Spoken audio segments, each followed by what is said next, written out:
बिस्मिल्लाहिर्रहमानिर्रहीम अस्सलातु वस्सलामु अलैका या रसूलल्लाह। अस्सलामु अलैकुम। आज हम बनाने जा रहे हैं स्ट्रॉबेरी ग्लेज़। तो बिस्मिल्लाह करते हैं। उसके लिए यहाँ 2 कप स्ट्रॉबेरी पहले मैंने धोकर खूब अच्छी तरह साफ कर लिया, खुश्क कर लिया है।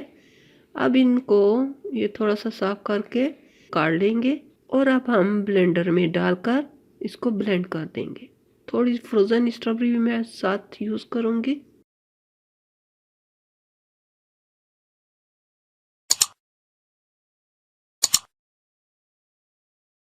ब्लेंड स्ट्रॉबेरी पैन में डाल दी। बिस्मिल्लाह।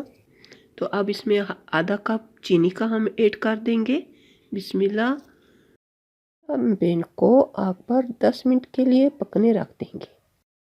दरमियान में साथ साथ चम्मच से हिलाते रहेंगे। यहाँ 1/4 कप पानी और 1 टेबल स्पून कॉर्न स्टार्च, जिसे हम निशास्ता भी कहते हैं, दोनों को खूब अच्छी तरह मिक्स कर लिया।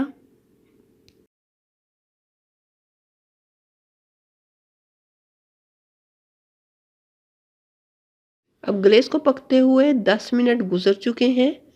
अब हम इसमें ऐड कर देंगे कॉर्न स्टार्च। बिस्मिल्लाह। मिक्स करते हुए इतना पकाना है कि थोड़ा थिक हो जाए।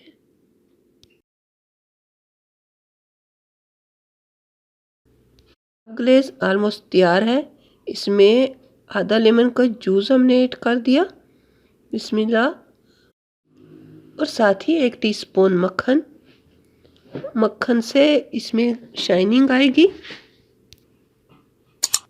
अब इन सबको मिक्स करते हुए फ्लेम को ऑफ कर देंगे। ग्लेज़ तैयार है। ग्लेज़ को पकाते वक्त बहुत ज़्यादा थिक नहीं रखना, क्योंकि फिर ये ठंडा होने के बाद ज़्यादा थिक हो जाएगी।